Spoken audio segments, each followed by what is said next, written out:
Welcome back to Les Schwab Tire Center's Outdoor GPS, sponsored by Fisherman's Marine and Outdoor. Welcome back, everyone. Thank you very much for watching the show this morning. We just wrapped up our conversation with Mark Huh. Now I've got Bruce Polley from the CCA Oregon.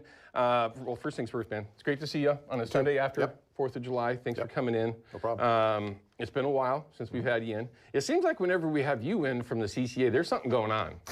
There's always something going on. There's always something going on. I mean, it's just a never-ending, it's just fishing. It's just hunting. I don't understand. But anyway, everybody likes to make life more difficult than it needs to be. So I'm just going to jump right to it. Yesterday, we announced that we were going to have you in, like we always do. There were folks that were asking more questions about IP28, then, of course, BPA. But we're going to start there. We're going to start talking about what's going on with the BPA wanting to cut back on their funding, if not pull it all together. Cut off, yeah. Yeah. So where are we at on that? Well, it's been a real recent announcement. It was June 18th when BPA sent a letter to ODFW announcing that they were going to curtail their funding for the terminal fisheries, the terminal areas that are part of the Columbia River plan that keeps the gill nets off the main stem through the majority of the year. And you know, they were claiming that, well, you know, wild fish recovery really hasn't happened the way we thought it would, and you know, my point would be, it's a heck of a lot better with the safe areas working than if the gill nets were in the main stem during when all those wild fish are migrating through. Yeah. So I mean, it's very early. We've met with ODFW. ODFW was supposed to meet with BPA this week. They're going to be meeting with them next week. You know, we're rallying up legislative support, which is what we do. That's why we have political staff that does this full time. And so it's early in the process, but yes, BPA did make that announcement, and we're going to do what we can to make sure that, and in the grand scheme of things, in the grand scheme of BPA's annual budget, you know, the $1.5 million or $2 million that they were spending on the terminal areas does definitely get them a big return on investment for having dams in the Columbia River. But that's what they're claiming. I mean, but you know, you and I have been here before when we talked about the Army Corps cutting off funding for the Willamette Valley spring Chinook fisheries for the same reason, because they put concrete in the rivers. And you know, they have good news on that. There's been an increase in funding to Mitchell Act, which also increased funding to the Army Corps. So they should be able to fully handle their mitigation responsibilities. And they, in that funding package, the Congress put a note that says that, you know, this is your mitigation responsibility for putting the dams in. So the language in there was very beneficial to our causes, I believe. Well, and of course, something that they can refer back to if those issues come back up again. Yeah, but you know, I think in the last, I've been involved in CCA for 18 years, and we've had a battle with the Army Corps over Willamette Valley Springer funding, I think 3 different times. I mean, it just, they'll pull funding, we make a big squeal, we get, you know, legislative support behind it, they push on them in Congress, say, hey, we're the guys that write your checks, and we're listening to our constituents, which is us, and we get the money back. So, I mean, hopefully this is one of those things that we can put pressure on BPA, and they'll continue funding this really important program. So in researching this a little bit weeks ago, when this actually first came out, you mentioned it already, $1.5 million to $2 million, whatever it is. In the big picture of things for the BPA and in the big world out there, that's nothing. It's tiny. That's like zero. Yeah. Why would they rounding error? Why would they even start this kind of bee's nest? What I don't know. I mean, it's kind of unusual that the way it was done, you know, with no warning coming and just kind of summarily cutting off everything, was a surprise. So we're hopeful we can get it back. Now, first question, so we got here when I mentioned it a couple of weeks ago, again, when this first came out, was, well, didn't the safe zones start in 2012 when we had the issues that we had in 2012? Oh no, they've been around since 83, I think. They've been around forever. Okay, this is nothing new. The safe zones were ultimately utilized in 2012 to keep them meaning the commercial fleet, off the main stem Columbia below Bonneville Dam. Which, by the way, it was all based on financial equity. You know, will you make enough money to support yourselves with this new plan? And they have made money in spades. They've had record-breaking. They've made more money. Absolutely, they have. Yeah. So, I mean, that goal that was in statute in both states was accomplished. So it's working.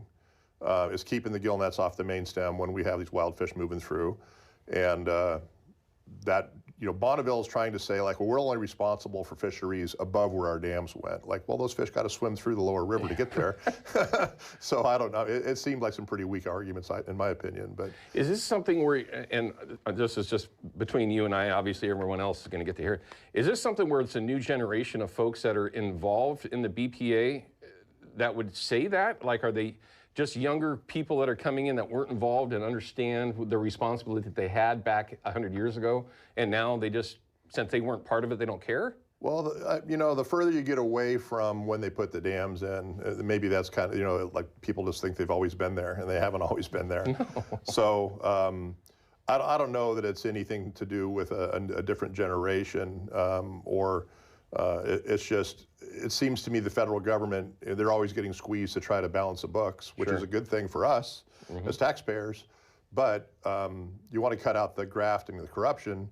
But I think every so often they like to pull one of these strings to see if anybody's going to squeal. Okay. And that's what we've done with BPA. We've squealed loud, and we've got that funding back, or excuse me, with the Army Corps. Right. And hopefully Leeburg and some of the other areas down there. Right. But hatchery funding is under attack everywhere. Every day. And yeah, that's one of our key issues that we really work on. And all the stuff I'm talking about getting the funding in Congress to support these programs, that's work that happens with our political staff that are part of CCA, that are hired by CCA, in order to get this work done. And it's not sexy, it's not fun, it's not something that guys at the boat ramp are going to talk about, but it's work that's got to get done, and that's what we do. Well, they absolutely talk about it there. God dang, CCA just doesn't do anything. Right. Just imagine if you didn't have the CCA being the ones pulling on the string when they're trying to figure out if they can get away with something. Right. This is where we've had this discussion over the last how many years? I don't even know. At this point, it's been so long. I get it all the time, and I know that you do as well. You're just a mouthpiece for the CCA. No, I'm a mouthpiece for conservation for salmon and steelhead, and the best way to do it. And you got to have people that are willing to do what the CCA does. Right. That means putting people in suits in Salem when you would rather be fishing. And Washington, D.C. Thank you, yeah. Washington, D.C. I mean, things that you are simply not going to do. No, but the funding in Salem has been tough this year too, because they were looking at cutting back a lot of projects, really? Including sea lion predation. So that's been very successful in the Willamette. It has been very successful. That was like a big effort that we undertook, and we're told by a lot of people we'd never get anywhere, but we did. Yeah. And so trying to make sure that funding stays there with all the other demands there are on Oregon funding. That happened. We were able to secure that this year. So we work closely with ODFW. I'm really glad we have the relationship we do with the staff at ODFW. We're always working on the same issues, kind of going in the same direction. And there's things they can do that we can't do. There's things that we can do that they can't do. Sure. And so we work back and forth together very well. I mean, it's an interesting partnership. I mean, that's really the best way to put it. And it's working. But it's just it's a process that takes every single day. There's something that is going on. And again, like I said just a little bit ago, we're just talking about fishing, hunting. Why has this got to be so darn difficult? Like making more fish. Who could be against more? I mean, I hear, I'll travel around the country and talk to people from other states, and they're like, so who's against making more fish? Doesn't everybody want more fish? Welcome to the West Coast, people. Exactly. I mean, what can I tell you? I get it all the time. Right. I get it all the time. We'll be right back with more with Bruce Polley from the CCA Oregon. There's another issue or two out there. This one might be one of them. Outdoor GPS is sponsored by Yakima Bait, steeped in tradition, innovation, and fishing success. And by Procure Bait Sense, ruthlessly effective. Welcome back to Les Schwab Tire Center's Outdoor GPS, sponsored by Fisherman's Marine and Outdoor. Well, welcome back, everyone. We're joined by Bruce Polley with the CCA Oregon. Unfortunately, I mean, I love to talk with Bruce. We could talk literally for hours about, I mean, literally anything. It's kind of crazy how that works. But whenever we have Bruce in, there's always something going on that's not necessarily positive, for the fish. Okay, let's just start with that. That's what a lot of this is about. But there's a lot more to that going on right now. Yeah. You're a big game hunter. You're an outdoorsman. Yep. You are all over the place, from the saltwater to the woods in a day, if you wanted to. Right? Yep. Welcome to Oregon. But they all want to take that away. There's people out there that literally want to end all that.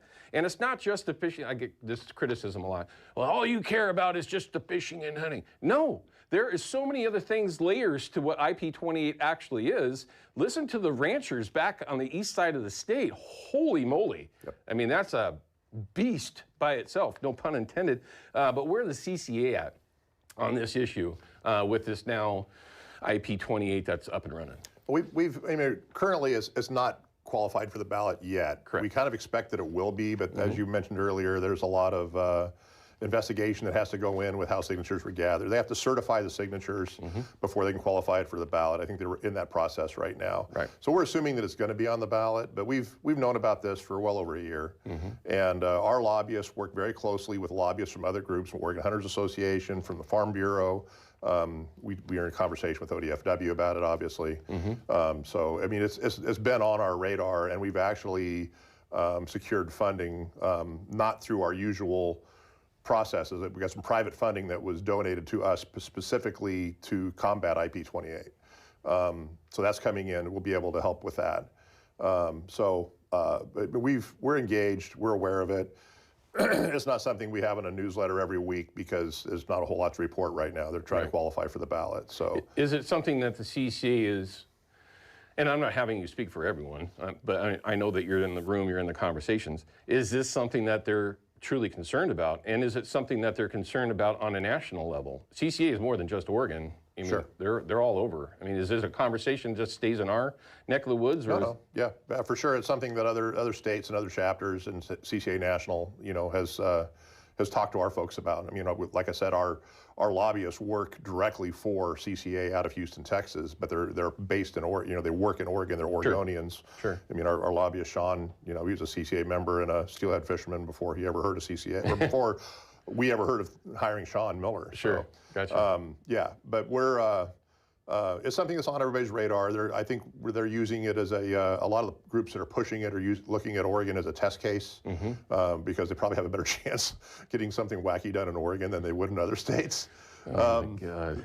But so it's being watched, and but I think we've seen the polling on it, and it's a pretty far-reaching, overreaching ballot initiative that tries to take in too many things, trapping a mouse in your kitchen, trapping a mole in your front yard. Jail! Yeah, all of that. Right. So, and I come from a farming and ranching family, so everybody's watching it, everybody's concerned, and we're kind of hopeful, if you want to look at the political optimistic part of it, is it'll bring a lot of more traditional Oregonians to the polls this year for this issue only. Sure. And while they're there, they'll be doing some other voting. Right. So hopefully, we're going to try to look at this as a thing that we can use in a positive manner. That is one point that I had not thought of, and nobody has brought that up to me. That is a very, very good point. I think it's going to definitely happen. That's going to draw. You're seeing it everywhere. I mean, my wife and I went to a local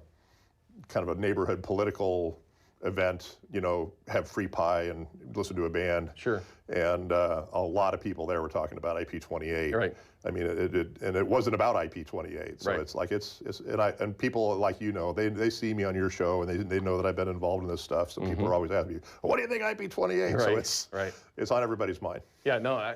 Again, you just made me feel a lot better, honestly, because if we can rally the folks from the east side of this state and get them to the ballot boxes.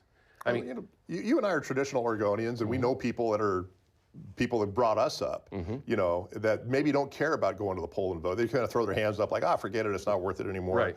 But this is the kind of an issue that might bring those folks out. Yeah. And kind of sway things a little bit. Okay. I mean, that's a very good point. I appreciate you mentioning that for me and my viewers. Okay. So obviously the BPA funding, this is something that you guys are obviously engaged in thoroughly. 100%. IP28 on the radar, waiting a little bit to see how things go with if it ultimately makes it onto the ballot. But already engaged. Very much engaged. Yep. Other things that we can let folks know that you are currently working on with the CCA? Pacific Salmon Treaty, ocean interception of our salmon before they make it back to our rivers. That's a big issue. Yeah, that's a huge issue. And I was out halibut fishing with a friend of mine last week, and we came back to Newport, right by the weather buoy on the inside of the rock pile, and I counted 12 commercial trawlers going back and forth. And I've been watching the stuff on social media of them coming in with their offloads of all these big, beautiful Chinook. Whoa. Some clipped, some not.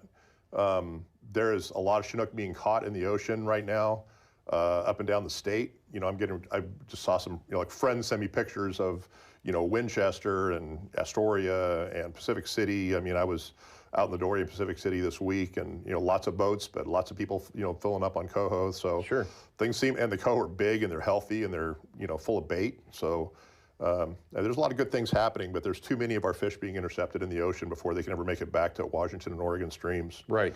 And it's something we've talked about before, something other people have talked about, but it's something that we're really pushing on our congressional delegation to help us with the Pacific Salmon Treaty. Obviously, we don't have the time here to dive all the way into that, but what kind of influence can we really have on fisheries that are not only maybe in Canada and other entities? What kind of influence can we really have on those? Well, the Pacific Salmon Treaty is what would influence it. Okay. So that's our agreement with other countries and other states. For we're making fish in the Columbia River hatcheries and in our Oregon native Oregon Chinook coming out into the ocean. Sure. That are all monitored as part of the Pacific Salmon Treaty, and they're intercepting them. And I think the interception rate is extremely high. It's way too high. In some cases, they intercept them on purpose because they know what stock it is that's going by them. Right. They can adjust where they fish onto whose fish that they're targeting. And the unfortunate thing, whenever every year I hear like, oh, there's a big return of fall Chinook coming back to the Columbia, I'm like, that means they're going to hit our north coast streams harder, because they swim next to each other in the ocean, and the north coast